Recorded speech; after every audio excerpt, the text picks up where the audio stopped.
This is the ferry across at Daintree, and we're going up to Cooktown today, which is about three and a half hours by the Bloomfield Trail. You're on camera, Liam. Hey.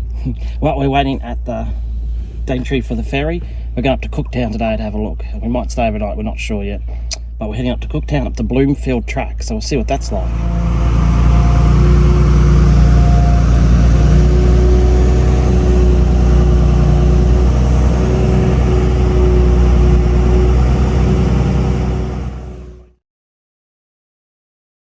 So we've just come off the Daintree ferry and a couple k's up we're just at the Alexander Lookout. I think it's the Alexander Lookout.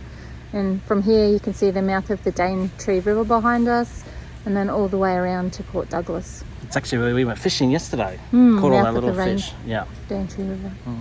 Alright, see you soon.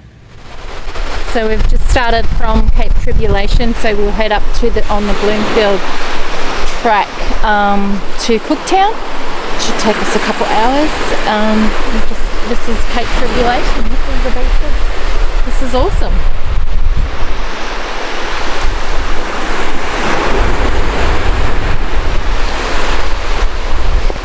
So we're doing the Bloomfield track, Leanne, from we've said this a couple of times now. Cape Tribulation to the Cooktown. We're doing it called the Bloomfield Trail. So far, we've been warned that there's last fuel. We've been warned, and it's very own sign to say last toilets for 30k. So some of you ladies ought to be panicking. Last toilets for 30k. We've had 4-wheel drives only. What else other warnings have we got? Crocodiles. And crocodiles. But it's very spectacular. If you have a look here, this is our first creek crossing.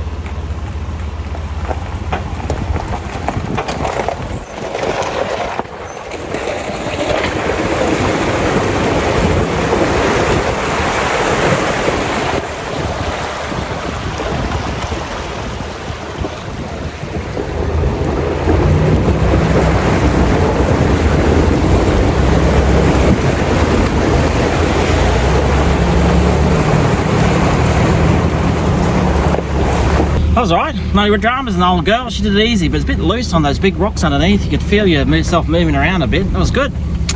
So we'll keep going to Cooktown. So we're in low four-wheel drive in low gear, and it is just giving out a little bit there, but it is very steep. I'm not sure the camera will do this justice to how steep this is, but it is steep. Because you're in the Daintree. Yep, this is one of our many creek crossings that we'll be going, or river crossings that we'll be going over in the next couple of hours.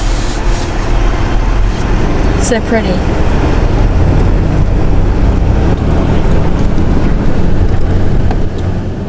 We're in the middle of Queensland on a dirt trail that's not even on the maps, and we're stuck in roadworks.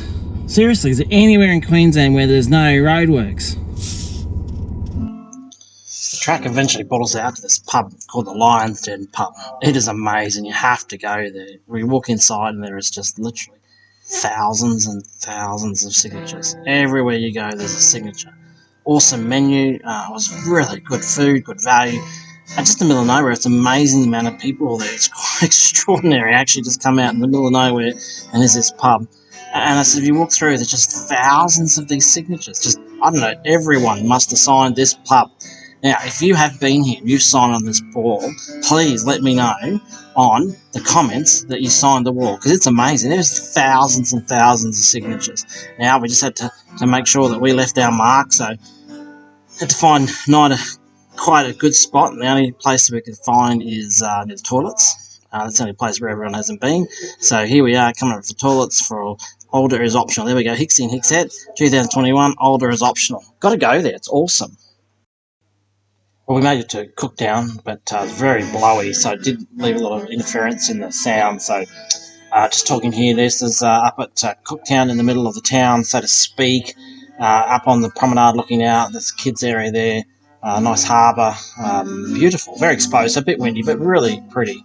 Then we went up onto the lookouts here, Cape Cook, where Captain Cook did his stood up there when they were buggered, and it says that in the story there, that just couldn't see a way out. Quite depressing by the sounds of it. But his good seaman eventually found his way out. A good view here all the way around. A great time in Cooktown. Couldn't find anything available, so we headed back home, back to the Daintree to stay there. It was good. It was good. So can you do the Bloomfield Trail? Is that the question that you'll be asking after seeing the video?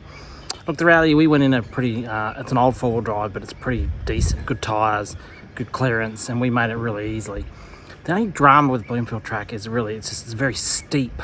Everything else is fine, but it's just steep. I would tow Myrtle through it. I would tow our boat through it. We didn't have it on that day, but I would tow the small boat. And I've done a lot of towing in my life, so I think I can pretty much, I think I could handle that with the boat. But I wouldn't take a big caravan. I might take a ute or a decent two-wheel drive with good clearance. But you really need that low gear to go down the other side. So if you're asking me, after all my years of four-wheel drive and towing, I'd take a four-wheel drive with low gear, and I wouldn't tow a big caravan, but I would tow a small boat through there. Other than that, have a go. It's really quite beautiful. You'll be right.